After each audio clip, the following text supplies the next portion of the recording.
मैं तुम्हें दो औरतों की कहानी सुनाता हूं, तुम्हारा ईमान ताजा हो जाएगा।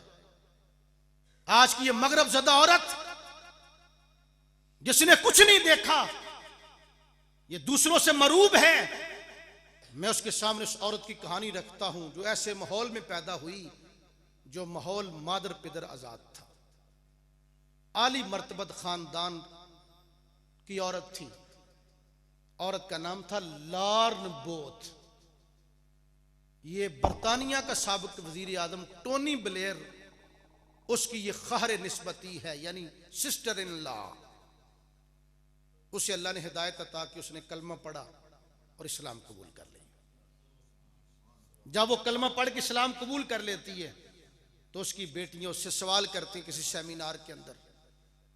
बेटियों ने पूछा, mom will you keep on drinking alcohol? बेटियों ने पूछा, मी क्या तुम अब भी शराब पीती रहोगी? तो उस औरत ने कहा, नहीं, अब मैं शराब को आंख उठा के भी नहीं देखूंगी, क्योंकि शराब को मोहम्मद के दीन ने हराम कर दिया हुआ है। बेटियों ने दूसरा सवाल पूछा, mom will you keep your chest to the public? अम्मी क्या तुम अब भी लोगों के सामने अपना सीना खुला रखोगी? तो उनकी मां ने कहा, नहीं मेरी बेटियों, अब मैं अपना सीना ढांप के रखूंगी, क्योंकि इस्लाम ने, कुरान ने औरत को पर्दे का हुक्म जारी कर रखा। जर्मन के अंदर एक मिस्र की औरत थी जिसका नाम था मरवा शर्बीनी। मरवा शर्बीनी किसी कंपनी में जॉब करती थी।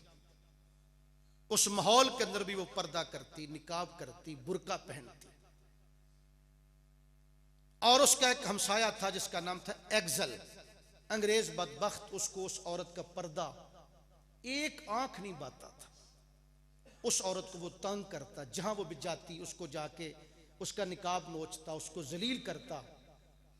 एक दिन वो औरत अपने बच्चों के साथ पार्क में बैठी थी, वो अंग्रेज आया, उसने आकर उसका निकाब नोचा, उसको जलील करना चाहा। उस औरत ने मुकदमा दायर करवा दिया अदालत में। दोनों जब पेशी भुगतने गए, उस एग्जल नामी अंग्रेज ने अदालत के हाथे के अंदर उस औरत को चाकू मार के शहीद कर दिया। औरत हामला थी, उसका बच्चा भी शहीद हो गया। औरत ने भी जान दे दी। दोस्ताने गिरामी कदर, ये वो खातून है, मेरा ज़ौक़ कहते इस खातून के ऊपर सजदा फातिमा की रूह ने भी नाज किया होगा।